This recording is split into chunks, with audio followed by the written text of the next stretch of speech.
Hey guys, and welcome to Xbox On. If you follow the channel, you'll know we're mad about Xbox Game Pass. It's a subscription service that gives you a library of over 100 Xbox games to play on Xbox One. You pay the monthly fee and you can download as many games as you want to play. New games are added every month, so I'm going to talk you through everything added this November.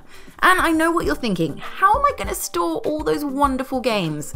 Well, if you stick around to the end, I'm going to be giving away a 2TB Seagate game drive for Xbox, which is the perfect place to store hundreds of games. Let's kick off with some tactical espionage action. Set in 1984, the latest game in developer Hideo Kojima's legendary stealth series follows mercenary leader Snake as he ventures into Soviet-occupied Afghanistan on a mission of revenge. The people who almost killed him are themselves going to almost get killed, and by that I mean actually get killed. Afghanistan is a stunning open world with a full 24-hour day-night cycle and lush weather effects. You can see for miles in any direction. This lets you set up ambushes of decoys, mark hostiles on your map, and run rampant through enemy outposts like a deadly case of chickenpox. And when you eventually tire of messing with guards, whether by knocking them out or detaching your wrist and flying it into their shocked faces by remote control, you can chill out and go for a lovely little ride on your horse through some beautiful rocky plains. Snake carries a portable music player for this very reason. You can select songs on it whenever you want.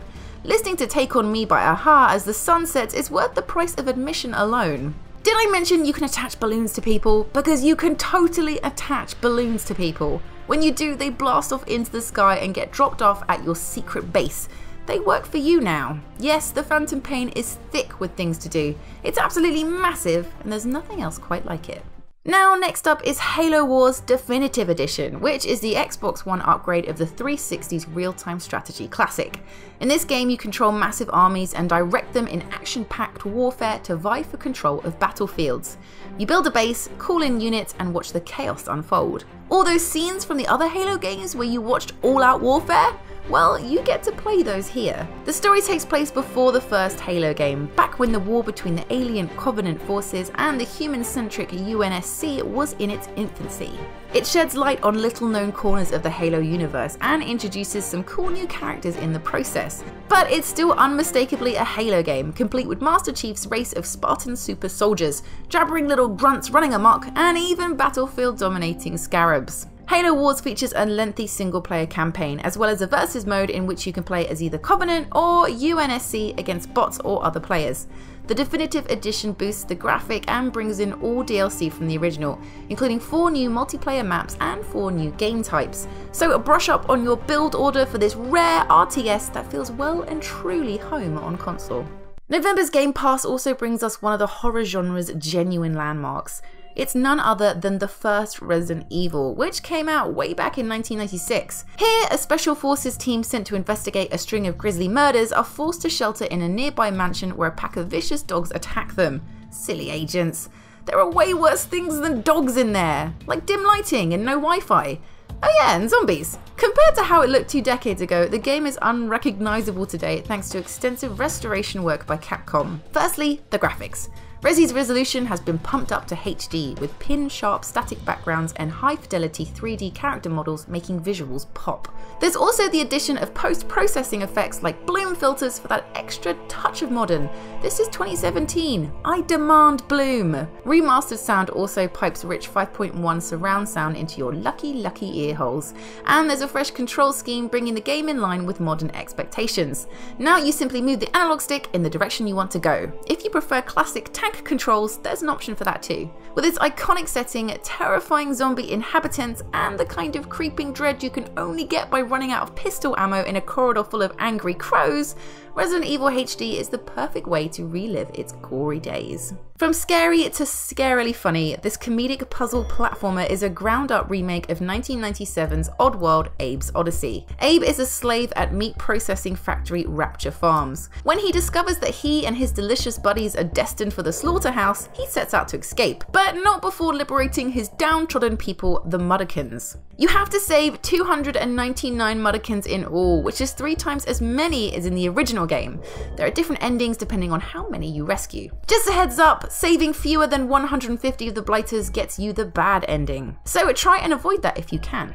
Abe has no direct way of attacking, and as you can imagine, there are a variety of ways to die in the game. Like holding onto a primed grenade for just a bit too long and turning yourself into fleshy lumps, or accidentally jumping headfirst into a spinning rotor blade. Like an old London chimney sweep, Abe's primary method of interaction is talking, whistling, and farting. Abe can also possess enemies called sligs. Sligs wield firearms, so this temporarily gives you access to more, shall we say, compelling methods of coercion. Needless to say, whilst your ribs getting tickled and your funny bones working overtime, you'll need to engage your brain to escape Rapture Farm in one piece. Anyone for some hybrid tower defense hacking and slashing? The aim of World of Van Helsing, Deathtrap is placing obstacles to stop waves of fantasy monsters. There are plenty of different towers to pick from, like mechanical gun sentries, fire turrets, ice traps, and towers that summon archers. There are 25 towers in all, and they can all be upgraded to further modify them. It makes for a versatile and tactically open game. Now, you can only place towers on set tiles, but the sheer range of towers gives you plenty of strategic potential. It prevents the game feeling overwhelming and results in a nice feeling of balance. Balance and vampires. That's basically what this game is. Creatures called Pale Gentlemen and Bog Lords are all par for the course in this world of Van the Man. So erect your finest towers and hold your nerve. You can take a slightly more hands-on approach by wading in there and slashing up monsters whenever you like. That's where the hybrid part of this comes in. Remember when I said that at the start? Before Mega Man 9, there wasn't a game in this super hard side-scroller series for 10 years. That makes Mega Man 9 very special indeed. Set in the early 21st century, Mega Man 9 once again stars android hero Mega Man, which is a good job. Imagine how awkward it would be if it starred Voodoo Vince.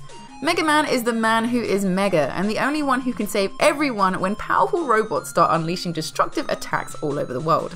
You can complete the 8 initial stages in any order you want, which is good news because they're tough and you'll probably die and get dejected loads of times. But take a breather, come back fresh, and you'll soon have the skills to triumph.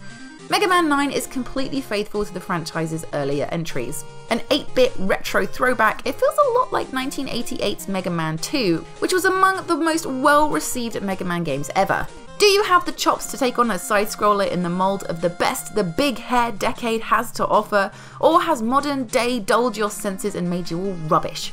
Give Mega Man 9 a go and find out. If you're looking for some unashamedly arcade action, you won't do much better than Skyforce Anniversary. It's a top-down air shooter where the bullets spew thick and fast. Each bogey you bullseye from the cockpit of your very own aircraft leaves behind stars. Collect these stars and you're able to upgrade your vehicle into a flying fortress of death. A few of the ways you can beef up your air power is by adding bullet resistance, more dangerous cannons, and a magnet to attract pickups. There's also higher damaging missiles and lasers, an energy shield, and a mega bomb that destroys all enemies on screen in a fiery blaze. Honestly, it's a wonder you're still airborne with all that hardware. There are nippy fighters, hulking bombers, titanic battleships, and a surplus of surface-to-air missile silos to take on. So you'll need to master both precision shooting and depth evades to come out of each level unscathed. That was November's update to Game Pass, and it's packed with yet more brilliant titles to play. To sign up and get your hands on that huge gaming haul, simply hit the link in the description below. And if you want a chance to win our 2TB Seagate game drive, just follow the competition link in the description below. Now to start planning which games to download first. Do let us know in the comments which Xbox Game Pass games you'll be playing this month, and make sure to subscribe to Xbox On for all the latest Xbox Game Pass updates. Thanks for watching, and I'll see you soon. Bye!